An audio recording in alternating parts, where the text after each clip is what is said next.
Welcome, fair people of YouTube. Today, as you can see, we are on different site than Twitter, mostly because I actually didn't know the official site is so fast with uploading new cards, but still Twitter has some cards that I didn't see on this site, so yeah, but my friends on Discord actually directed me here, and I'm not sure for how long this site is working correctly, because I seen this site some time ago and Twitter just had more cards revealed than this site. This site was stacked on second reveal when the Twitter was already at 5th one. Alright, anyway, let's jump into it to not waste time. First card is Selewin Commands. It basically summons you a Sky Strike Raptor, which is the exact same as Holy Raptor or Holy Falcon. That is 3 mana, 2/1 Storm.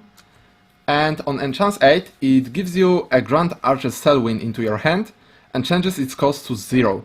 So that 6 mana boost, basically, you pay additional 5 mana, you gain 6 cost card for 0 mana. It follows the line of all the gold cards for 3 mana that summons you a legendary if you enchant it. But this card gives you gold and gives you it to your hand instead of the play. So why is that like that? Mostly because in Forest it's all about combos, and Archer Selewin has actually a fanfare. So if you just summoned Archer Selewin on board, it would be a 4/6 vanilla body. And with fanfare, so for those of you who don't know, Archer Selewin is 6 mana 4/6. That fanfare says freeze your opponent minion, so it cannot attack next turn.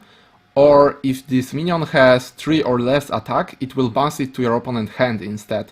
So you can bounce some pretty solid minion like Moon for 6 mana. Well, she has Storm, so maybe that's a bad example, but it's still 6 mana your opponent has to pay again. And from other perspectives, the Selewin will cost 0 mana, so it's perfect for comboing with Roach. You can also bounce your enemy ward that is blocking your Roach. And, you know, other cards like even Tia, but I don't think you need 0 mana cards to cast Tia on turn 9, because you get the Selewin on turn 8 no sooner. Alright, so I will quickly show you the Falcon or the Raptor. How does it look? Yeah, and as I said, it's nothing really special. 3 mana, 2/1 Storm, that's it. Of course you can evolve it to 4/3. Literally Holy Falcon. Alright, our next card will be... We covered all these cards in previous videos, so if you are interested, you have to trace back a bit. But Lionel Elf Prince, we were not talking about this card yet. It's 5 mana 2/2, that from Fanfare, you can choose a Forest Craft card in your hand that costs 4 play point or less and change its cost to 0. What does it mean basically is you get 2 mana 2/2 that for 3 mana gives you up to 4 mana. This is a tempo play basically, but what 4 cost cards are you willing to play with it? Well, what are good Forest Craft 4 drops? I did some research and the best cards I found are EPM, UL, these are the evolution cards, you want to evolve them, or Harvest Festival. Harvest Festival is an amulet that disappeared from the game literally when it was nerfed from 2 mana to 4 mana. It basically says if you played 3 cards this turn, draw a card, which, you know, lets you stay on your hand size and is very helpful when you are top decking and you top deck like Fairy Circle or Fairy Whisperer. You get to draw additional card, and then next turn you have 2 cards. If you pass your turn, or you have like Nature Guidance, you can play 3 cards again and draw more cards and, come back into your hand size if you lost all your cards to something, mostly your plays. But yeah, the only problem is, if you look at like EPM, the Prince is basically slowing your EPM by 1 turn and giving you 2/2 in return. I don't think it's good enough, because like EPM on turn 4, if you are going second, is so great because it can give you the 0 mana fairies. You can combo Tia with them on turn 5, so you cannot do it sooner because Tia is actually 5 mana. But usually you combo Tia on turn 7 with your 1-drops, and with EPM you can, or Elven Princess Mage, you can actually combo her on turn 5. Lionel F. Prince will give you the EPM on 5, and then Tia on 6, so it's not that powerful anymore, and all you get is a 2-2. If you don't have any value card, like, it only is value when you use 4 mana cards. When you use 3 mana cards, you are literally playing 2 mana 2-2 with no effect in your deck. So you might as well put Fighter. Fighter would be even better because you can drop it on 2 and Lionel only works on turn 5. Other 4-drop cards are not really that good, so the only point that makes this card semi-decent is that you want the 0-cost cards for comboing roaches and stuff, but the counter-argument is that you don't need that in Forest. You are running out of board space because before you use your entire mana pool, so I don't really think that Roach benefits from this card too much. The exception is, of course, if you have Roach or multiple Roaches and you have multiple nature guidances, then 0 mana costs cards are actually pretty good. But it's not happening very often, and it's like 6 cards combo to pull off. It's highly unlikely. You usually work with what you have, and it's usually enough. So Lionel F. Prince, even though the concept of this card is pretty solid, I don't think it's good enough to see play in Constructed. In Arena, it's like not really much of anything. You get some more 4-drops you can combo with it, but there are no crazy 4-drops in Forest. Alright, our next card is Felpur Kitten. Well, this is another 1-drop for Forest Craft that from combo, so Fanfare play 2 cards, then play this card, that's what I call combo, gives you, or not you, but this card +1/+1. It's basically 1 mana 2-2 that you cannot play before turn 3. That's not really that powerful. Like, your turn 3 will be Fairy, Fairy and a 2-2, which is not really stronger from a Fairy, Fairy, Fairy, because your opponent on turn 4 or his turn 3 will usually be able to deal with this board anyway. So I don't really like this card. I mean, it's another 1-drop, but it's a worse 1-drop than Water Fairy, it's a worse 1-drop than Goblin, and it's worse than, of course, May. So even Fairy Circle is better than this card, because you need Fairy Circle to activate this card. So overall, a very weak card. In Arena, the case is the same. You don't need a 1-1 1-1 in Arena. Like, sure, you can use it, but Forest is not that aggressive in Arena like Shadow can be or Swordcraft is every single time. So I would not recommend picking this card, and I would not recommend playing this card. But the design is pretty alright. But if it was stuck on like stronger body, maybe it would be better, but in this mini version it's definitely not playable. We went over Entangling Light. This is a new card. Forest Spirit, 3 mana 3-1, last word, puts a Woodkin Curse into your hand. It's a great arena card, it's literally a great arena card, but in Constructed I don't think you play it because we have Pegasus Elf that has the Woodkin Curse on Fanfare, and on Evolution he has, or she has, 3 follow-up to the Woodkin Curse. So yeah, Pegasus Elf outshines the Forest Spirit every single time. But in Arena, you are more likely to draw Forest Spirit, and I really like that they are putting so many Woodkin Curses effect in Arena for us, because that's actually how Forest wins Arena. You get like your sick combo play or sick class cards play, and you know, like Will of the Forest for 8 on turn 5. Of course you had to have a lot of Fairy generation to get to this point, but it's still very solid. And there is not really much more to talk about this card. We all know Woodkin Forest, it's a basic card. Basically 2 mana spell that changes your opponent health to 1. Well, not the opponent, but the opponent follower. That would be a bit too OP. And that's pretty much it. It's a 3 mana 3-2 that draws you a card, so in Arena these are priceless. I could understand if it was even a 3 mana 2-2, but I like it better as a 3 mana 3-2 because the Woodkin Curse will not always be helping you. Well, it will never really, you know, cross your plans, but it is sometimes just useless if your opponent plays very aggressive. It's just 2 mana, deal 1 damage at best, if your opponent plays only 1 drops, 2 drops and some 3 drops. Like Sword does in Arena. And that will cover all the forest cards. Let's quickly pick at the Swordscraft. Castle in the Sky. Amulet, countdown 15. So we are getting another D-Shift, but this time it's for Sword. Whenever an allied follower comes into play, subtract 1 from this amulet countdown. Last words, give +1/+1 and storm to all allied Swordcraft followers. Whoa, that's something amazing. That's literally amazing. I am playing a lot of Swordcraft on Rousing Step. So you play Rousing Step, Wind God, Sage Commander and a lot of tokens generation. And this card is simply amazing for this deck. Like, because take note that it's another allied followers comes into play. You don't have to play it. If you play Aesthetic Knight, you will subtract 2 from this countdown. If you play like the Noble Knight, I think that's his name, the 5 mana 3/3 that summons 2 knights, it's 3 mana, it's 3 countdown from the Castle of Sky. If you summon Otohime on empty board, well, you have to have the castle on board, so it will count down for 4. You can literally speed this up so much. And imagine, like, it has 4 countdown left on turn 6, it's possible, well, not really possible, but if you play it on 3, you play Otohime on 6, then you play Otohime on 7, you pop the amulet, and your Otohime gets +1/+1 and Storm.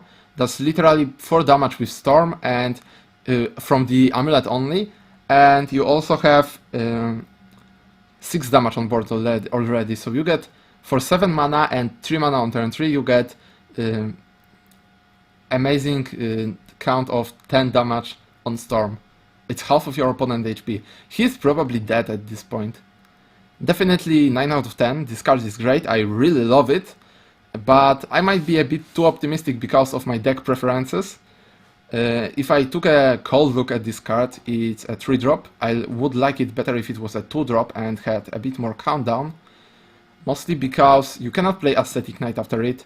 You can play Floral Fencer, which is great, but you cannot play Aesthetic Knight with it. You cannot play your Pompous Princess on 3 with it. And it takes your turn 3. Well, turn 3 is not that important for Swordscraft. Like, you are focused on your turn 2 when you play like Veteran Lancer. On turn 3 you usually play Novice Trooper, maybe Pompous Princess or Aesthetic Knight. And on turn 4 you aim for Floral. If you are going first, you usually play a 3-drop and a 1-drop on turn 4. So I guess that's like 3 additional minions, but we should really have a 1 mana 1/1 that summons a 1/1 for the Swordcraft. I would really appreciate this card. It would not be that much stronger than Goblin or Water Fairy, but it would have to have a condition, I think. So maybe if you have a commander in your hand, that's a bit too weak of a condition. I'm not sure, but this is up to Cygames. I can send them some ideas for the cards, but I don't think they would even listen to me. Alright, next up we know these cards, we don't know this card yet.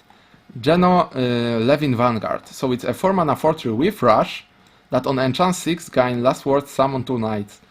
4 mana 4/3 with Rush is actually pretty good, it matches well in Evolution Wars without evolving it. And if you play it on 6, you actually get 2 knights leftovers after trade. You don't even have to trade it immediately, you can just rush it into a 2-attack minion, like a 2/4, like a Holy Hound, and then you can, you know, trade again, or force your opponent to trade, or cast a spell on it, and then you get 2 knights still. So as a 6-drop, it's pretty solid, I would say. It's definitely solid as a 6-drop. But as a 4-drop, it might be a bit too weak, because you usually will be forced to evolve it anyway. And then the rush is pointless, and then you are playing a Desert Rider with literally just 4 mana 4/3. So, is this card playable? No, because Swordcraft has so many better 6-drops already, right? They have Otohime, Tsubaki, like Sage Commander, Alvida commands. There's just no space for this card. In Arena though, you are not guaranteed and you are pretty unlikely to draw all these cards, So Geno is definitely great in Arena. Like a top tier pick that Swordcraft didn't need. Then we have Cyclone Blade. Choose an allied follower and deal X damage to all other followers, so your followers are included, and X equals to attack of the chosen follower. This is literally if you have like standalone card, right? Or if you have really strong followers that will not die, or you have followers that you don't care if they die. But imagine your opponent has full board of goodies, you play Aurelia, she's boosted to 7 damage, and then you Cyclone Blade her.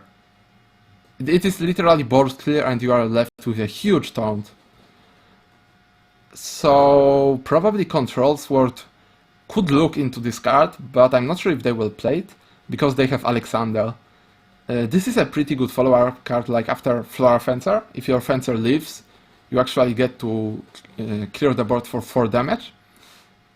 But I don't think the decks would play it. Like, I don't really feel the need of this card in any deck that Swordcraft has right now. Even in Control deck, I don't think this will see play. In Arena it's pretty bad because you want to snowball your board and this is counterproductive. It just resets the board. Then we have Monika. I say that with Polish accent. I don't know if English it would be Monika or like Monika. I have no idea. Cloudcal Admiral. 5 mana 4/4, so we saw already cards with this cost and stats, it's playable definitely. Fanfare Summon a Knight, evolve, deal X damage to an enemy follower, X equals to the number of allied followers in play. So basically it's 5 mana 4/4 that summons you an additional unit and you can evolve it for +1/+1 and deal 2 damage to any follower and then rush into something for 5 damage. Pretty good clear, I would say. I really like this card because the problem with the card, I forgot its name. Let me quickly look that up. It's 2 mana for sword. Unprofessional, I know. The name of the card is Unbridled Fury, the 2 mana spell that deals 1 damage for every follower you have in play to an opponent unit. And yeah, I couldn't remember the name because literally nobody plays it. Why? Because it takes a spot in your deck. It's not good enough. It's a 1-for-1 trade if you have a board, so conditioned 1-for-1 trade. This is pretty terrible, and you are not aiming for 1-for-1 trades in Sword. You are aiming for face damage and then 1-for-1 trade. Or something like a 2-for-1 trade. For example, Wholesale Swing kills your opponent unit and summons a knight. That's a 2-for-1. And after that we have... Oh wait, I actually should finish this card. So this is Unbridled Fury sticked on a pretty decent body, and it is very good for the card. Like, Unbridled Fury will not see play, but this card will absorb it into it, and Unbridled Fury will see play in form of this card. Because this card is really good. I think the Control Sword might look into it, because right now their only 5-drop is Aurelia, and you probably don't even run more than 3 5-drops in most decks, but if you, for example, don't have Aurelia, this is a great substitute, mostly because it's 5-drop, right? And it also counterplays your opponent's board, because you kill at least 2 units if this is aggro. And on turn 5 you usually will kill 2 units with this card, especially if you have 1 leftover minions on your board. Overall a very solid card, I really like it, but I'm not sure if it's strong enough for Constructed, mostly because Aurelia matches its spot, and Aurelia is one of the most OP cards in the game. So if we see F2 Aurelia, this card will definitely, well, play alongside her, or at least or even substitute her. Alright, I think that's it for our sword cards, yeah. Now we have Runecraft, and let's start from the legendary, because this legendary is simply the best. Daria Dimensional Witch. I love this card, I love the hat, and just look at this effect. Fanfare, banish all cards in your hand, draw 5 cards, then spell boost the cards in your hand 5 times. This is simply crazy. Also, you subtract 0 from the cost of this card. It's, you know, Daria, not the cards you draw. and from spell boost you subtract one more. So first of all, it's a unit, so you can spell boost her with the 2 mana 2/2 and 3 mana 2/3 that spell boost only units. And second of all, it will also work with spells, of course. How crazy is this card in the deck, like a mid-range deck? Because I already was saying that we need some cards to create a mid-range deck for Runecraft. And this card is just the thing we needed. Like, look at this way. This is your last card in hand, you spell boosted it to like 3 mana, let's say. 3 mana 5/5, that draws you 5 cards for free, and then spell boost them for 5 times. So if you played like the Ogler from last video, that's a 5 mana 3/4 with spell boost reduce the cost by 1, you get free Ogler. If you play like Flame Destroyers, I don't know if you will play them in this kind of deck, but Flame Destroyers will be 5 mana 7/7, which is very solid, like not quite a Satan Servant level, but quite good. And what do we have next? Well, I don't know if I can say more about this card. It's simply amazing, and you should definitely play it if we have the archetype of mid-range Runecraft, and I think we already have enough cards to create a mid-range Runecraft. This card is auto-include in every single kind of this deck. It is your draw engine, it is your spell boost engine, it is literally your engine on everything. You cannot go wrong with this card. Next up, we have some correction, because in last video I reviewed Grea, we see below, and Anne, and I didn't notice that Anne is actually a Runecraft minion.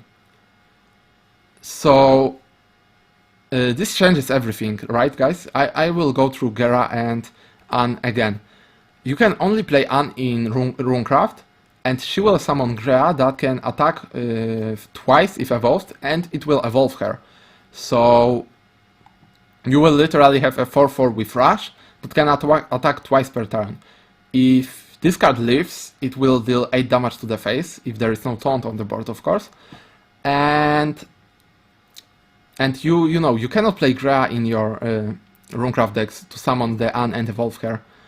So this pretty much seals the deal, guys, because last time I said that if you play any of this, you probably play Grea for the 1 damage AoE.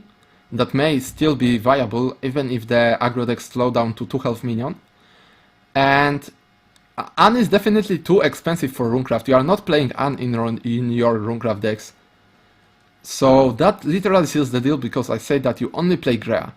And I think I'm repeating myself. But that seals the deal, because Grea is not too expensive for the Dragoncraft, but Anne is definitely too expensive for Runecraft. So we only play Grea in your Dragoncraft. Next up we have Secrets of Erasmus. That's 3 mana spell that activates the effect of Erasmus once, and on enchant 9 you actually summon an Arch-Summoner Erasmus instead. I would really like to keep the 5 damage effect on this card and summon the Arch-Summoner Erasmus like in together with this effect. So you get to shoot 2 times with Erasmus, because actually you are paying 9 mana, it's more than Erasmus costs usually. But you may even play this card not for an enchant, you may just play it for the 5 damage effect, like it's pretty powerful. But we have a Witch Bolt that is only 1 less damage, and you can target it, and you can even draw with it. So I won't really talk about this card, because the enchant effect is really bad, Erasmus is not really worth it. And the spell itself is outshined by Witch Bolt. So I would call this card a dust, but you know, we may never know. If the meta has a lot of 5 damage minions, I mean 5 health minions that needs to be removed immediately, then maybe Secrets of Erasmus will be played. So, you know, as always guys, don't disenchant any of your cards before the expansion stabilizes, and some decks will be decided the strongest one. Then we have Dwarf Alchemist, and I am in love with this card, guys. 2 mana 2/2 that on fanfare puts an Earth Essence in your deck. It's literally Earth Sigil for 1 mana. And on evolve, put a random card with Earthright from your deck into your hand. This is draw 2 cards on 2 mana. And it's still, guys, some bonus stats when evolving. Only +1/+1, sure, but it draws you 2 cards. Like, right now, Sigil decks are playing Fate's Hand and 1 Merlin to boost their draw engine. And you will literally replace Merlin and all three Fate's Hand for Dwarf Engineers or Alchemists, because they are drawing you 2 cards, and they are drawing you the cards you actually need in your deck. Alright, so I actually said already everything about this card. It's simply that simple. You run this card every single time in your Sigil deck. If you play like even some PTP version, you play this card because you even get additional shadow from the free Earth Essence. And this card will be replacing everything. Like it probably replaces the Warlock most of the times. The 2-mana 2/1 that from Death Rattle or from the Last Words gives you an Earth Essence on the board. And this will definitely replace it. Yeah, then we have the Clark, Arcane Scholar, which we already know. We know everything of this, yeah, we know this. Then we have Timeless Witch, which is 4-mana 3/4 that Fanfare, your leader can't be damaged until this follower leaves the area. So I don't really know why this card is Fanfare. I guess maybe we will see like silence mechanics from Hearthstone in the future. Maybe they are prepared for that. I think silence is an unhealthy mechanism, and as we saw in Hearthstone already, and I'm not really sure if I want side games to introduce it to the Shadowverse, but the Timeless Witch is pretty solid. It's a 4-mana 3/4 taunt basically that also needs to be targeted with spells, and it's a pretty solid card in your Evolution Wars. Not really great, but definitely solid. And note how this is 4-drop, so you can probably evolve it on 4, like 50% of the times. It will actually give the aggro deck some struggle to deal with. Definitely recommend this card, but not in D-Shift of course. And by the way, we all think that D-Shift will be nerfed or changed in this patch.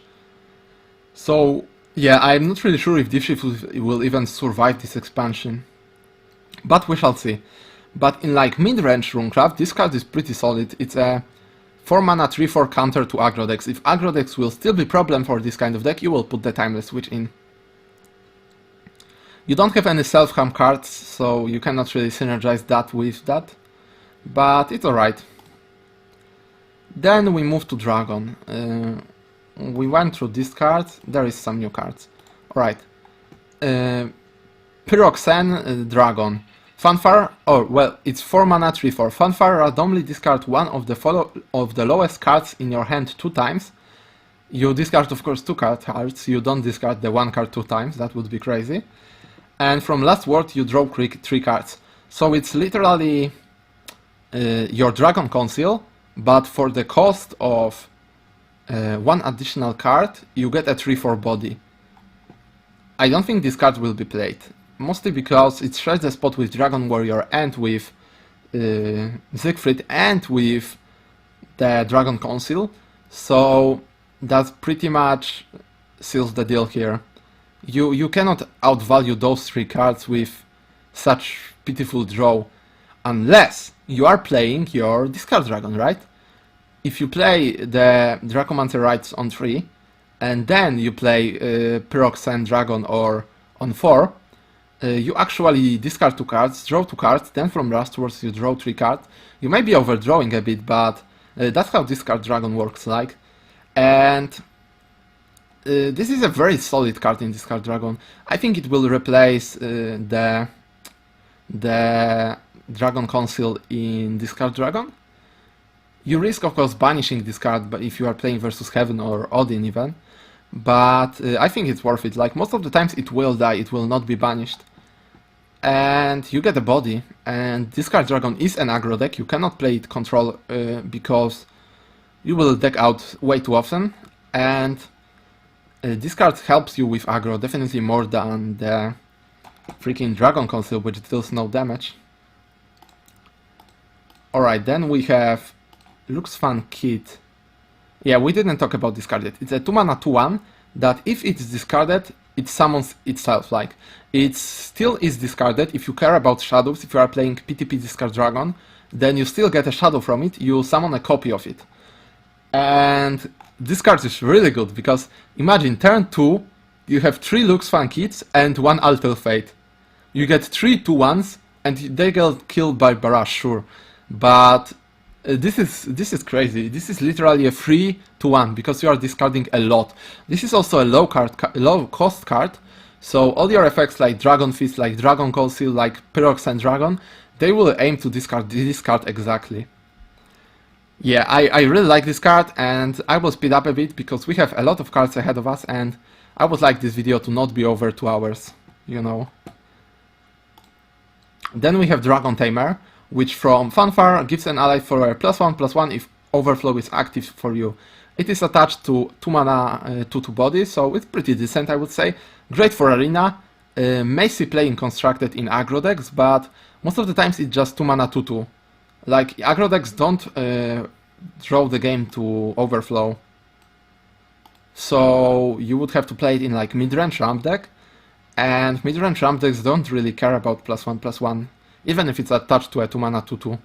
Well, especially because, you know, you can play it on turn 2, but why not play the Lizard that deals 1 damage, or Mushu that is even more threatening. And yeah, overall this card is pretty low, but it's great in Arena. It's definitely great in Arena because it's a buff, and buffs are priceless in Arena because they let you trade up with your board, even if you don't have evolution. They basically saves you evolution points. Alright, then we have Griffon Knight, that is also a new card. Fanfare, randomly discard one of the lowest cost cards in your hand and deal 2 damage to an enemy follower. It's attached to a 3 mana 2/3 body, so I think this is a staple in Discard Dragon. Right now we are running the 3 mana 2/3 that deals 2 damage to a follower if you have evolved unit in play. This is simply better because first of all you can discard the Lux Wing kit, and second of all it's a discard mechanic, and you like those in Discard Dragon definitely. So this is definitely replacing that other card I can't remember the name of. And this will cover the Dragon Craft. Let's go to Shadowcraft. We have the Neptis that we talked about already, and I love this card. This is probably my favorite card in the expansion. Maybe aside from Statistic Knight that we already covered too.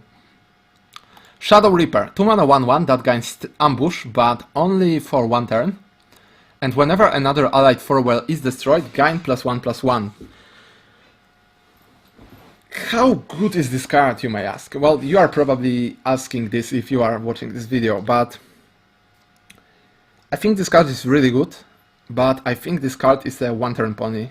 This is a term I made up, but you literally will only attack once with this card. After that, it's definitely getting destroyed, unless you have like crazy board with 4 tokens. You summon the Shadow Reaper, you sacrifice 4 tokens, next turn you attack with Shadow Reaper, you evolve something else, you boost your Shadow Reaper to crazy amount, but this is not getting bigger than a 7/7 on later turns.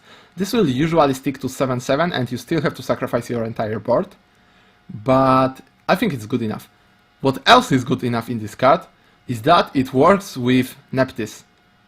So you probably play Shadow Reaper in Neptis deck. Quickly read the fanfare, guys, or pause the video.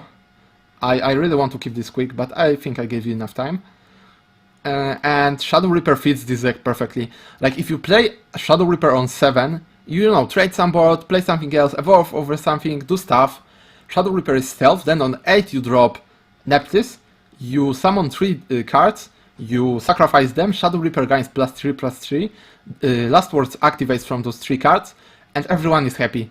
If you build your deck correctly, you will get some crazy value like Balor or the Launching Corpse, I believe that's the name of the card. Alright, overall great card, not meta breaking, but definitely great in Neptis deck. The only downside is that Neptis can pull this from your deck and, you gain nothing then, but it's definitely worth a risk because this has great synergy in this kind of deck when you want your minions to die. Oh, there is the Launching Corpse. We already covered this card, so I won't really stop there. I don't believe we covered this card, the Overworld Watchman Cavi. It's basically the Launching Corpse effect, but It only targets the highest attack unit of your opponent, and it also heals you for the amount of attack the unit had. Pretty crazy, definitely very crazy, great with Neptis, and also has a ward, so as a standalone card it's a 7 mana 4/5 taunt with this crazy effect. It will usually trade 1/1 as your opponent will attack with his hired attack minion, so you know, so it at least does something before it gets killed by the Kavi, but it will also heal your face, so that's pretty good. Definitely must have in Controlled Shadow, definitely must have in Neptis Shadow. Of course you don't play it in Aggro Shadow, and also this is crazy good in Arena. It definitely counters Sword in Arena, and Sword is one of the biggest problems of Arena right now. Then we have Zombie Buccaneer, that is a 3 mana 2/2, with Necromancy 2, gain last word, summon a zombie. Necromancy is very low, but you get 2 mana, you get a 2/2 and you get a 2/2 if it dies, so kind of like Ultimate Carrot, but a bit weaker. I like Ultimate Carrot much better than this card.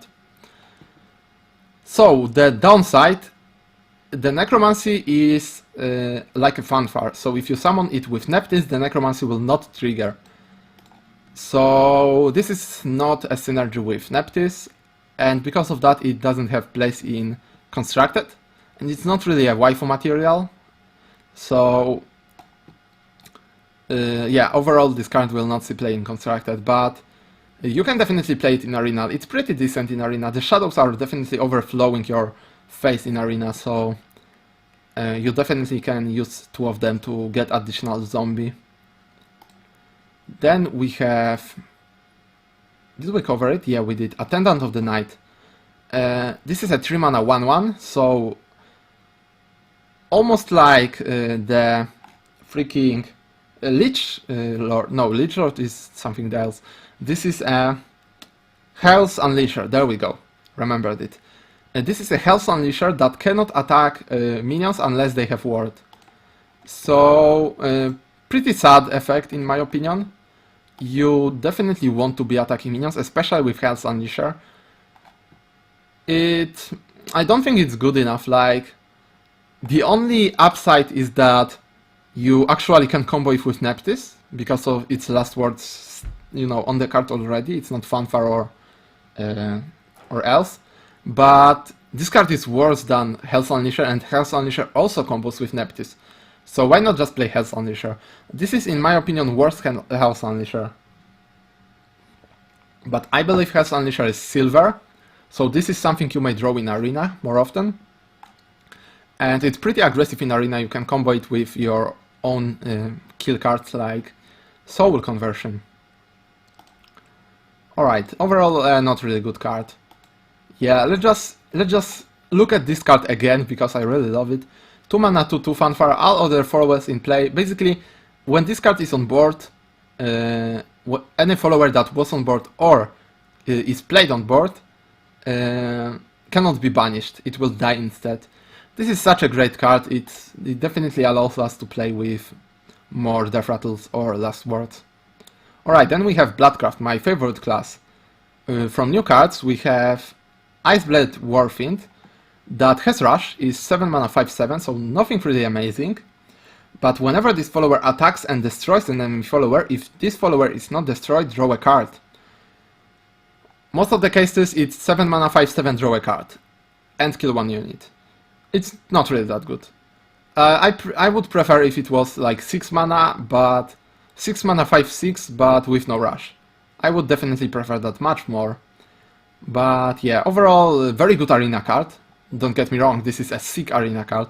This is 10 out of 10 in Arena. And he has amazing sword, and I still don't like this card in Constructed.